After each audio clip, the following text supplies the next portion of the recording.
ചേച്ചിക്ക് എന്താണ് ചേച്ചിയുടെ വിഷമം എന്നൊന്ന് പറയാം. എനിക്ക് ജോലി ചെയ്യാൻ വയ്യ. ചേച്ചിക്ക് പറയുന്ന കേട്ടില്ലേ, ഇച്ചിരി ഉറക്കെ പറഞ്ഞോളൂ ചേച്ചി. ചേച്ചിക്ക് വീടില്ല, ജോലി ചെയ്യാൻ എനിക്ക് വയ്യ. എനിക്ക് ഒരു മകനുണ്ട്, അതിന് ജോലിക്ക് പോകാൻ വല്ല സുഖമില്ലാത്തൊരു മകനാണ്. ഇപ്പൊ ഞാന് ഇവിടെ ഈ വട്ടത്ത് ഓരോരുത്തരെന്നെ എനിക്ക് അരിയായിട്ട് ഓരോന്ന് തന്ന് ഞാനിപ്പോ കഴിയുന്നു. ഇതുപോലെ യാതൊരു നിവൃത്തിയില്ല. വിഷമിക്കണ്ട ചേച്ചി, ചേച്ചി കരയണ്ട. ആൾക്കാരിത് കാണുന്നുണ്ട്. എനിക്കും നല്ല വിഷമമുണ്ട്. കാരണം എന്റെ അമ്മയുടെ പ്രായമുണ്ട്. അപ്പൊ ചേച്ചിക്ക് പറയാൻ വാക്കുകളില്ല. അപ്പൊ ചേച്ചിയുടെ ഒരു വിഷമം എന്ന് പറയുന്നത്, ഇപ്പൊ ഞാൻ മഴയത്ത് നിന്ന് പുറത്തു നിന്നായി വീഡിയോ ചെയ്യുന്നത്. അത്രയ്ക്ക് കഷ്ടപ്പെട്ടിട്ടാണ് നമ്മൾ ഈ വീഡിയോ ചെയ്യുന്നത്. നമസ്കാരം, ഞാൻ നിങ്ങളുടെ സ്വന്തം സോണിച്ചൻ 40 ഇന്ന് ഞാൻ നിങ്ങളുടെ മുമ്പിൽ ഒരു തൊഴു കൈയോടെയാണ് നിൽക്കുന്നത്. കാരണം ഞാൻ ചെയ്യുന്നത് ഇന്നത്തെ വീഡിയോ ഒരു ചാരിറ്റിക്ക് വേണ്ടിയാണ്. കാരണം ഒരു പാവപ്പെട്ട ഒരു ചേച്ചിക്ക് വേണ്ടിയാണ് ഞാൻ ഈ വീഡിയോ ചെയ്യുന്നത്. അതുകൊണ്ട് ഇത് കണ്ടറിഞ്ഞുകൊണ്ട് എല്ലാവരും ഈ വീഡിയോയ്ക്ക് മാക്സിമം സപ്പോർട്ട് ചെയ്യണം. അതുപോലെ നിങ്ങളാൽ കഴിയുന്ന എന്തെങ്കിലുമൊക്കെ ഒരു സഹായം ചെയ്തു കൊടുക്കാൻ പറ്റുമെങ്കിൽ ഈ ചേച്ചിക്ക് ചെയ്തു കൊടുത്താൽ നിങ്ങൾക്ക് 100 കോടി പുണ്യം കിട്ടും. കാരണം അതുപോലെ വല്ലാത്തൊരു ഭീകര അന്തരീക്ഷത്തിലൂടെ, വല്ലാത്തൊരു സഹനത്തിന്റെ അവസ്ഥയിലൂടെ കടന്നു പോകുന്ന ഒരു ചേച്ചിക്ക് വേണ്ടിയാണ് ഞാൻ ഈ വീഡിയോ ചെയ്യുന്നത്.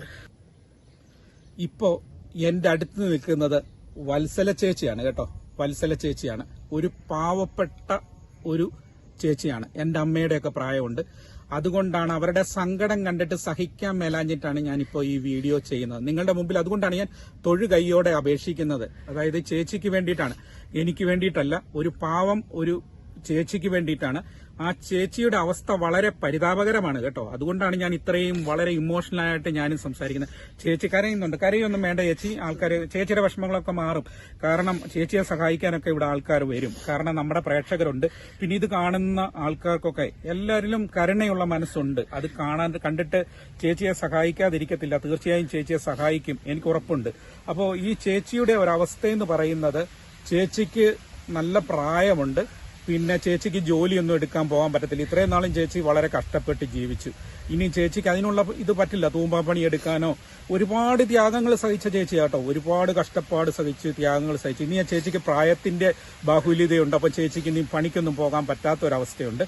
പിന്നെ ചേച്ചിക്ക് ഒരു മോനുണ്ട് കേട്ടോ. സുഖമില്ലാത്ത ഒരു കൊച്ചനാണ്. അപ്പോൾ ആ ചേച്ചിക്ക് അതും ഒരു വല്ലാത്തൊരു തീരാവേദനയാണ്. കാരണം ചേച്ചിയുടെ കാലം കഴിഞ്ഞാൽ എന്താ ചെയ്യുക? കാരണം ആ ചെക്കന് ജോലി ചെയ്ത് ജീവിക്കാൻ പറ്റത്തില്ല. ആ ഒരു അവസ്ഥയാണ്. അപ്പോൾ അതും ചേച്ചിയെ സംബന്ധിച്ച് വലിയ ഹൃദയവേദന ഉണ്ടാകുന്നത്. നമുക്കറിയാം ഒരു അമ്മയുടെ വേദന എത്രയുണ്ടെന്ന് ഞാൻ പറയണ്ട. എന്റെ അമ്മയുടെ വിഷമം എന്തുണ്ടെന്ന് എനിക്കറിയാം. അപ്പോൾ ഒരു അമ്മച്ചിയുടെ വിഷമം, മോന് വയ്യാതിരിക്കുന്ന ഒരു അമ്മച്ചിയുടെ വിഷമം എത്രയുണ്ടെന്ന് ഞാൻ പറയാതെ തന്നെ നിങ്ങൾക്ക് മനസ്സിലായല്ലോ. ആ വയ്യാതെ കിടക്കുന്ന, അതായത് വയ്യാതെ സുഖമില്ലാതിരിക്കുന്ന, ജോലിക്ക് പോകാൻ പറ്റാത്ത ഒരു മോൻ, തീരെ ജോലിക്ക് പോകാൻ പറ്റാത്തൊരവസ്ഥയിൽ ഒരു അമ്മച്ചി, ഇവർക്ക് ജീവിക്കാൻ മാർഗമില്ല. അപ്പോൾ ഒന്നാമത്തെ കാര്യം, ഇവർക്കൊരു വീടില്ല.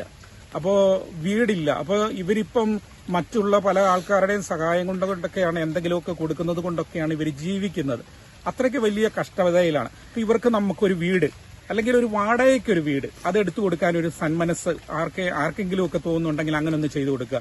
ഒരു വാടകയ്ക്ക് ഇവർക്ക് ദിവസം ഇവരുടെ വാടക, ഇവിടെ മാസം വാടകയൊക്കെ ഒന്ന് കൊടുത്ത് ഒരു ചെറിയൊരു വീട്. ഇവർക്ക് അധികം വലിയ ആഡംബരമൊന്നുമല്ല ഇവർ ആഗ്രഹിക്കുന്നത്. താമസിക്കാൻ പറ്റുന്ന ഒരു വീട്, ആ മകനെയും കൂട്ടിക്കൊണ്ട് കെട്ടുറപ്പുള്ള ഒരു ഉറപ്പുള്ള ഒരു വീട്ടിലേക്ക് ഇവർക്ക് മാറണം.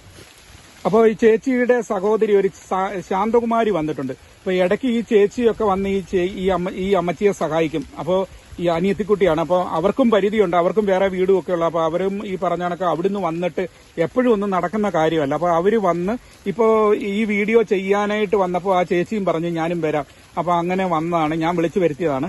അപ്പോൾ ചേച്ചിയും പറഞ്ഞ് നമുക്ക് ചേച്ചിക്ക് വേണ്ടി നമുക്കൊരു വീഡിയോ ചെയ്യാം. ഞാൻ കുറെ നാളായിട്ട് പറയുന്നുണ്ട്. അപ്പൊ ഇന്നാണ് അതിനുള്ള അവസരമൊക്കെ ഒത്തു കിട്ടിയത്. അപ്പൊ ചേച്ചി, എന്താണ് സഹോദരിയുടെ അവസ്ഥ ഒന്ന് പറയാമോ? ഒരു വല്ലാത്തൊരു അവസ്ഥയാണ്. എനിക്കിപ്പം എപ്പോഴും കൊണ്ടുവന്ന്, ഞാനും ഹസ്ബൻഡില്ല ജീവിക്കുന്നതാണ്. എനിക്ക് എപ്പോഴും കൊണ്ട് കൊടുക്കാൻ പറ്റുന്നില്ല. അവർക്ക് ജോലി ചെയ്യാൻ വല്ല ഹാർട്ടിന് വിഷയമുണ്ട്. പിന്നെ ശ്വാസക്കുടല് അതിന്റെ ഒരു പ്രവർത്തനത്തിന് ബുദ്ധിമുട്ടുണ്ടല്ലേ? അപ്പൊ ഹാർട്ടിനും പ്രശ്നമുണ്ട്, ശ്വാസ സംബന്ധമായ കുഴലിനും ഒക്കെ പ്രശ്നമുള്ള ഒരു രോഗിയാണ്. അപ്പം കട്ടിയുള്ള പണിക്കൊന്നും പോകാൻ പറ്റില്ല. എന്നാലും ഇതേവരെ ഒരു ജോലി ചെയ്താണ് ജീവിച്ചത്. ആരുടെയും മുമ്പിൽ കൈ നീട്ടാതെ പറ്റുന്നിടത്തോളം കാലം ജീവിച്ചു. ഇനിയും മുന്നോട്ട് പറ്റില്ല, കാരണം ആ പ്രായമായി വരുന്നു. ഒരിക്കലും പറ്റുന്നില്ല, അവളെ കൊണ്ട് സാധിക്കുന്നില്ല. അതുകൊണ്ട് ഇത് കണ്ടു നിൽക്കുന്നവരും കേട്ടു നിൽക്കുന്നവരും ചെറിയ സഹായം ഇതിലേക്ക് വേണ്ടി ചെയ്യണമെന്ന് ഞാൻ ആഗ്രഹിക്കുന്നു. മറ്റുള്ളവരുടെ കാരുണ്യം കൊണ്ടാണ് ഇപ്പൊ ജീവിക്കുന്നത് അല്ലെ? ആരെങ്കിലുമൊക്കെ എന്തെങ്കിലുമൊക്കെ കൊടുക്കുന്നു, ഫുഡിന് എന്തെങ്കിലുമൊക്കെ പൈസ കൊടുത്താൽ കഴിച്ചു. ഇപ്പൊ ചില ദിവസം കഴിക്കാൻ പറ്റാത്ത അവസ്ഥയുണ്ട്. ഈ കഴിഞ്ഞ ദിവസം മുഴുവൻ പട്ടിണിയായിരുന്നു. ഞാൻ അവിടെ ഇല്ലായിരുന്നു. മെഡിക്കൽ കോളേജിൽ ഒരു രോഗിയെ നോക്കാൻ പോയി. അപ്പൊ കഴിഞ്ഞ ദിവസം ഭക്ഷണമൊന്നും കഴിച്ചില്ല. ഇതൊക്കെ നമ്മൾ അറിഞ്ഞത് ചേച്ചി ലേറ്റ് ആയിപ്പോയി. ഈ ചേച്ചി വിഷമം കൊണ്ടായിരിക്കാം ഒന്നും നമ്മളോട് പറയുന്നില്ല. ഞാൻ എപ്പോഴും പറയും 10 പൈസയ്ക്ക് മാർഗമില്ല, കയറി കിടക്കാനും ഒരു വീടും ഇല്ല. ആ പാടെ ഭയങ്കര ബുദ്ധിമുട്ടാണ്. ചേച്ചി വിഷമിക്കണ്ട. കാരണം ഇത് കാണുന്ന നമ്മുടെ പ്രേക്ഷകരെ ചേച്ചിയെ സഹായിക്കാതിരിക്കില്ല. കാരണം ഒരല്പം മനസ്സലിവുള്ള ആളുകൾ നമ്മുടെ ഇടയിലുണ്ട്. അത് സത്യമാണ്. കാരണം മനസാക്ഷി മരവിച്ചവര് ആരുമില്ല. ചെറിയ നമ്മളുടെ സമൂഹത്തിലൊക്കെ ചെറിയ തെറ്റുകളൊക്കെ സംഭവിക്കുന്നെങ്കിലും ഇതുപോലെയുള്ള ആളുകൾ എന്തായാലും ഈ വീഡിയോ കണ്ട് സഹായിക്കും. വിഷമയുടെ കാര്യം ഓർത്തിട്ടാണ് വിഷമം. വളരെ ഒരു ഭയങ്കര സങ്കടമാണ്. ചേച്ചിയെ സംബന്ധിച്ച് വളരെ സങ്കടമാണ്. കാരണം ഈ ചേച്ചിയുടെ കാലം കഴിഞ്ഞാൽ മോന്റെ അവസ്ഥ എന്താവും എന്നുള്ളത് ഒരു വലിയ ചേച്ചിയെ സംബന്ധിച്ച് വലിയ ബുദ്ധിമുട്ടാണ് അല്ലേ? ശരിക്കും. കാരണം എന്നാന്ന് വെച്ചാല് ഒരു വീടില്ല, ഒരു തൊഴിലില്ല, എങ്ങോട്ട് ഇറങ്ങിപ്പോകും. ഇപ്പൊ നാളെ ഇപ്പം നിൽക്കുന്ന സ്ഥലത്തു നിന്ന് ഇറങ്ങിപ്പോകാൻ പറഞ്ഞു കഴിഞ്ഞാൽ ഇപ്പം അതും ഒരു ബുദ്ധിമുട്ടാണ്. ഇവിടെ ഇപ്പം നിൽക്കുന്നിടത്ത് ഇപ്പം 2-3 ദിവസത്തേക്ക് കൂടെ ഉള്ളൂ. മാറാൻ പറഞ്ഞു. അപ്പൊ ഇനിയിപ്പോ ചേച്ചി നിവൃത്തിയില്ല. അപ്പൊ ഈ ചേച്ചി പറഞ്ഞു കേട്ടില്ലേ, വാടക കൊടുക്കാൻ പോലും നിവൃത്തിയില്ലാതെ ആ ചേച്ചി നിസ്സഹായാവസ്ഥയിൽ നിൽക്കുന്ന ഒരു അവസ്ഥയിലാണ്. അപ്പൊ തീർച്ചയായും ആഹാരത്തിനും മാർഗമില്ല. കഴിഞ്ഞ ദിവസം പട്ടിണിയായിരുന്നെന്നൊക്കെ അറിഞ്ഞത്. അപ്പൊ അങ്ങനെ ഞാൻ കഴിഞ്ഞ ദിവസം ഇതിലെ വന്നപ്പോഴാണ് ഇങ്ങനെ ചേച്ചി ഭക്ഷണം കഴിച്ചിട്ടില്ല എന്നുള്ള കാര്യമൊക്കെ അറിഞ്ഞത്. അപ്പം തന്നെ നമ്മളുടെ ഇവിടെയുള്ള ആൾക്കാർ ചെറിയ രീതിയിലൊക്കെ ശകല അരിയും കാര്യങ്ങളും അതുപോലെ കുറച്ച് പച്ചക്കറിയും അങ്ങനെയൊക്കെ ഉള്ള കൊടുത്തു. ചെറിയ സാമ്പത്തിക സഹായം പറ്റുന്ന നമ്മൾ ഇവിടെ നാട്ടുംപുറമല്ലേ, കുട്ടനാടല്ലേ, ഇവിടെയും ദാരിദ്ര്യം. ഇപ്പൊ ഈ പറഞ്ഞ ഒരു 5-6 വെള്ളം പൊങ്ങി. ഇപ്പൊ ഇവിടുത്തുകാരെ സംബന്ധിച്ച് എല്ലാത്തിനും പരിമിതിയുണ്ട്. വലിയ കാശോ കാര്യങ്ങളോ ഒന്നുമില്ല. അപ്പോ ആ ഒരു അവസ്ഥയിലുള്ള ആൾക്കാരാണ്, ഇത് സാധാരണക്കാരാണ്. അവരെ കൊണ്ട് പറ്റുന്ന രീതിയിലൊക്കെ സഹായിക്കും. പക്ഷെ ഇപ്പൊ ഇവിടെ ഉള്ളവരൊക്കെ സഹായിക്കുന്നുണ്ട് ചെറിയ രീതിയിലൊക്കെ. അവർക്കതേ പറ്റുള്ളൂ ചേച്ചി, നാട്ടിൻപുറംകാരാണ്. അപ്പൊ കൊടുക്കുന്നുണ്ട്. അരി, പച്ചക്കറി അങ്ങനെയൊക്കെ ചെറിയ രീതിയിലൊക്കെ സഹായിക്കുന്നുണ്ട്. അതെ, അതിനുള്ള മാർഗമേ ഉള്ളൂ ചേച്ചി ഇവിടെയുള്ള. ഇപ്പൊ ഞാൻ പറയട്ടെ, എന്നെ സംബന്ധിച്ചെന്ന് പറഞ്ഞാൽ ഇപ്പൊ ഞാൻ പറഞ്ഞില്ലേ, നമ്മളൊക്കെ എന്ന് പറഞ്ഞാൽ ഇപ്പൊ ഞാൻ എന്റെ അപ്പനും അമ്മയ്ക്കും വേണ്ടി ഇവിടെ നിൽക്കുകയാണ്. ഇപ്പൊ എന്നെ സംബന്ധിച്ച് എനിക്കും ജോലിക്ക് പോകാൻ പറ്റത്തില്ല. പക്ഷെ ആ ഒരു അവസ്ഥ അപ്പം ഓരോരുത്തർക്കേ അവരുടെ വിഷമങ്ങൾ അറിയത്തുള്ളൂ. ഇപ്പൊ എന്റെ വിഷമം എന്താണെന്ന് എനിക്ക് അറിയത്തുള്ളൂ. നമ്മുടെ പരിധിക്കുള്ളിൽ നിന്നുകൊണ്ട് ചെയ്യാവുന്ന സഹായങ്ങൾ അതിവിടെ ഉള്ളവരൊക്കെ ചെയ്തു തരുന്നുണ്ട്. ചേച്ചിക്കൊക്കെ ആണെങ്കിലും എന്തെങ്കിലുമൊക്കെ നമ്മളാൽ കഴിയുന്ന സഹായങ്ങളൊക്കെ ഇപ്പം പറ്റുന്നിടത്തോളം ആൾക്കാർ എന്തെങ്കിലുമൊക്കെ ചെയ്തു തരും. അത്രേ പറ്റുള്ളൂ. നാട്ടുമ്പുറംകാരാണ്. ഇനി ഇത് കാണുന്ന പ്രേക്ഷകരാണ് തീരുമാനിക്കേണ്ടത്. കാരണം ഈ ചേച്ചിക്ക് എനിക്ക് പറയാനുള്ള ഭയങ്കര ബുദ്ധിമുട്ടാണ്. എവിടെ ഇറങ്ങി തലയൊളിക്കുമെന്നുള്ള ഇപ്പൊ ചേച്ചിക്ക് അതാണ് സാമ്പത്തിക ഒത്തിരി കടങ്ങളും കാര്യങ്ങളും ഒക്കെ ചേച്ചിയെ സംബന്ധിച്ചുണ്ട്. കാരണം മകന്റെ ചികിത്സയ്ക്ക്, ചേച്ചിയുടെ ചികിത്സയ്ക്ക് വേണ്ടിയിട്ടൊക്കെ ബാങ്കിൽ നിന്നൊക്കെ ലോണും ഒക്കെ ഫൈനാൻസ് ഒക്കെ എടുത്തിട്ടുണ്ട്. അപ്പൊ അതാ എങ്ങനെ അടയ്ക്കുമെന്നുള്ള ഒരു പേടി. ഇപ്പം നിൽക്കുന്ന വീട്ടിൽ ഇനി കൂടി വന്നാൽ 4 ദിവസം കൂടെ നിൽക്കാൻ അനുവാദമുള്ളൂ. കാരണം എന്താ വെച്ചാൽ അത് കഴിയുമ്പോൾ ഇവിടുന്ന് മാറേണ്ട ഒരവസ്ഥ. അപ്പോൾ എന്ത് ചെയ്യും എന്നുള്ള പേടിയോടുകൂടി, ഭീതിയോടുകൂടിയാണ് ഇപ്പൊ ഈ ചേച്ചി നിൽക്കുന്നത്. അപ്പോ എനിക്ക് നിങ്ങളോട് പറയാനുള്ളത്, ഈ ചേച്ചിക്ക് ഒരു ചെറിയ ജീവിക്കാൻ ഒരു ഉപജീവനത്തിന് ഒരു മാർഗം, ഒരു ചെറിയ കടയോ തട്ടുകടയോ എന്തെങ്കിലും ഒരു തട്ടുകടയോ അങ്ങനെ, അല്ലെങ്കിൽ എന്തെങ്കിലും ലോട്ടറി വിൽക്കുന്ന ഒരു ചെറിയ പെട്ടിക്കടയോ, അല്ലെങ്കിൽ അതുപോലെ എന്തെങ്കിലും ചെറിയ ഇരുന്ന് ചെയ്യാൻ പറ്റുന്ന എന്തെങ്കിലും ഒരു തൊഴിൽ ഉള്ള ഒരു വഴി ഒരുക്കി കൊടുത്താൽ ദൈവം നിങ്ങളെ സഹായിക്കും. അതുപോലെ ഈ ചേച്ചിക്ക് ചികിത്സാ സഹായത്തിന് ഭീമമായ ഒരു തുക മാസമാകുന്നുണ്ട്. കാരണം പല രോഗങ്ങളുണ്ട്.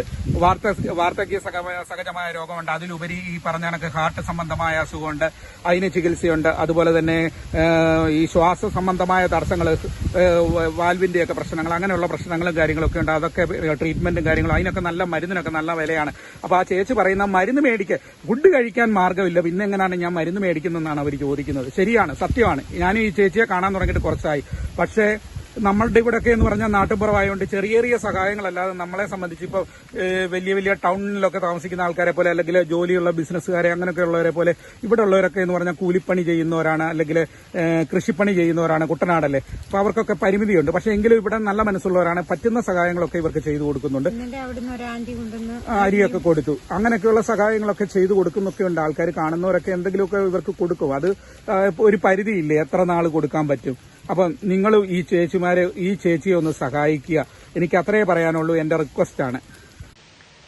അപ്പോ ഞാൻ ഇനിയും കൂടുതൽ വലിച്ചു നീട്ടുന്നില്ല. കാരണം പെരുമഴയത്ത് നിന്നുകൊണ്ടാണ്. കണ്ടില്ലേ, നനഞ്ഞു കുളിച്ച് ഇവരെല്ലാം നനഞ്ഞു കുളിച്ചിരിക്കുകയാണ്. കാരണം ഇതൊരു അത്യാവശ്യ അർജന്റ് വീഡിയോ ആയതുകൊണ്ടാണ് ഞങ്ങൾ ഈ പെരുമഴയത്ത് പോലും മഴയെ അവഗണിച്ചുകൊണ്ട് ഞങ്ങൾ ഈ വീഡിയോ ചെയ്യുന്നത്. കാരണം നന്മയുള്ള ആൾക്കാര്, കരുണയുള്ള ആൾക്കാര് ഈ ചേച്ചിയെ ഒന്ന് സഹായിക്കുക. കാരണം സുഖമില്ലാത്ത ഒരു ചേച്ചിയാണ്. അപ്പൊ ഈ ചേച്ചിക്ക് വേണ്ടുന്ന ഒരു സഹായം ചെയ്തു കൊടുക്കാൻ പറ്റിയാൽ നിങ്ങൾ ചെയ്യുന്ന ഒരു വലിയ പുണ്യപ്രവൃത്തി തന്നെ. ദൈവം നിങ്ങൾക്ക് അതിന്റെ പ്രതിഫലം തരിക തന്നെ ചെയ്യും, സംശയമൊന്നുമില്ല. അപ്പോ ഈ പറഞ്ഞ ചേച്ചിക്ക് ഒരു ജീവിക്കാൻ ഒരു മാർഗം ആരെങ്കിലുമൊക്കെ ഉണ്ട് മുന്നോട്ട് വന്ന് എന്തെങ്കിലും ഒരു സഹായം ചെയ്തു കൊടുക്കുക. പിന്നെ അതുപോലെ തന്നെ മാസം വാടക, ഇപ്പൊ വാടക ഒരു വീടാണെങ്കിൽ കൊടുക്കുന്നെങ്കിൽ അങ്ങനെ ആരെങ്കിലും സന്മനസ് കാട്ടി ഒരു വാടക വീട് തയ്യാറാക്കി കൊടുത്താൽ അതും വലിയൊരു ഉപകാരമായി. അല്ലെങ്കിൽ അവർക്കൊരു വീട്, ചെറിയൊരു വീട്, അധികം ആഡംബരമൊന്നും വേണ്ട, ഇവർക്ക് കെട്ടുറപ്പുള്ള, മോനെയും കൊണ്ടൊക്കെ അടച്ചുറപ്പുള്ള അമ്മയ്ക്ക് ജീവിക്കാൻ പറ്റുന്ന ഒരു വീട് അങ്ങനെയൊന്ന് ചെയ്തു കൊടുത്താൽ അതും വലിയൊരു പുണ്യപ്രവൃത്തിയായി. പിന്നെ ചികിത്സാ ചെലവ് ഞാൻ പറഞ്ഞല്ലോ, ഭീമമായ ഒരു തുകയൊക്കെ ഉണ്ട്. അവര് പറഞ്ഞ് എനിക്ക് ഏറ്റവും കൂടുതൽ എന്റെ ചങ്കിൽ കുത്തിക്കേറിയ ഒരു വാക്കെന്ന് പറയുന്നത്, ഭക്ഷണം കഴിക്കാൻ ഞങ്ങളുടെ ഈ പൈസ ഇല്ല, പിന്നെ എങ്ങനെയാ ചേട്ടാ ഞങ്ങള് മരുന്ന് വാങ്ങി കഴിക്കുന്നത്. പലപ്പോഴും മരുന്ന് കഴിക്കാൻ അവരുടെ കയ്യിൽ വാങ്ങാൻ പൈസ ഇല്ലാത്ത അവസ്ഥയൊക്കെ വന്നിട്ടുണ്ട്. അപ്പൊ അതുകൊണ്ടാണ് ദയവ് ചെയ്ത് ഇത് കാണുന്ന എന്റെ പ്രേക്ഷകരെ നിങ്ങൾ ഇരു കൈ നീട്ടി ഇവരെ സ്വീകരിക്കുക. നമ്മളുടെ ഒരു സഹോദരിമാരാന്ന് കണ്ടുകൊണ്ട്, നമ്മുടെ ഒരു അമ്മയാന്നൊക്കെ കണ്ടുകൊണ്ട്, നമ്മുടെ ഒരു കുടുംബത്തിലെ അംഗത്തെ പോലെ ഇവരെ ചേർത്ത് പിടിച്ചുകൊണ്ട് ഇവരെ സഹായിക്കണം എന്ന് പറഞ്ഞ് ഒരു വിനീതമായ അപേക്ഷയുണ്ട്. ഞാൻ എന്റെ കോണ്ടാക്ട് നമ്പറും കാര്യങ്ങളും ഒക്കെ ഇതിൽ വെക്കാം. അതുപോലെ ഇവർക്ക് വേണ്ടുന്ന സഹായം കിട്ടുന്ന അതുപോലെ അക്കൗണ്ട് നമ്പറും ഒക്കെ ഞാൻ ഇതിൽ കൊടുത്തേക്കാം, ഈ വീഡിയോയിൽ കൊടുത്തേക്കാം അക്കൗണ്ട് നമ്പറും ഒക്കെ. അപ്പോൾ തീർച്ചയായും നിങ്ങൾക്ക് എന്താണ് കൊടുക്കാൻ പറ്റുന്ന, ചെറിയ തുകയായിക്കോട്ടെ വലിയ തുകയായിക്കോട്ടെ, നിങ്ങളാൽ കഴിയുന്ന സഹായങ്ങളൊക്കെ ഇവർക്ക് ആ അക്കൗണ്ടിലേക്കൊക്കെ ഒന്ന് ഇട്ടുകൊടുത്ത് സഹായിക്കുക. അവർക്ക് മരുന്നിന് വേണ്ടിയിട്ടൊക്കെയാണ് അവർ യാചിക്കുന്നത്, ഫുഡിന് വേണ്ടിയിട്ടാണ്. വിശക്കുന്നവർക്ക് നിങ്ങൾ ഭക്ഷണം കൊടുക്കുവിൻ, ബൈബിളൊക്കെ പറയുന്നതാണ്. നിങ്ങളെ ദൈവം സഹായിക്കാതിരിക്കില്ല. ഇവരുടെ കണ്ണീരിന് ദൈവം നിങ്ങൾക്ക് പ്രതിഫലം തരാതിരിക്കില്ല, സത്യമാണ്. അപ്പോ എനിക്ക് ഒരിക്കൽ കൂടി പറയാനുള്ളത്, സഹായിക്കാൻ താല്പര്യമുള്ള ആൾക്കാർക്ക് ഇവർക്ക് ഒരു വീടെങ്കിൽ വീട് വെച്ചു കൊടുക്കാൻ പറ്റുമെങ്കിൽ വെച്ചു കൊടുക്കുക, അല്ലെങ്കിൽ വാടകയ്ക്ക് താമസിക്കാൻ സൗകര്യം ഒരുക്കി കൊടുക്കുന്നെങ്കിൽ അങ്ങനെയൊന്നും ചെയ്തു കൊടുക്കുക. കാരണം മകനും സുഖമില്ല, അമ്മയ്ക്ക് സുഖമില്ലാത്ത ഒരു കുടുംബത്തിന്റെ അവസ്ഥയാണ് ഞാൻ നിങ്ങളുടെ മുന്നിൽ ഇത്രയും നേരം എന്റെ ചങ്ക് പൊട്ടി തൊണ്ട പൊട്ടി നിങ്ങളോട് കേണപേക്ഷിച്ചത്. മാക്സിമം സഹായിക്കാൻ പറ്റുന്നവർ മുന്നോട്ട് വരിക. എല്ലാവർക്കും നല്ലത് വരട്ടെ എന്ന് പ്രാർത്ഥിക്കുന്നു. നന്ദി, നമസ്കാരം.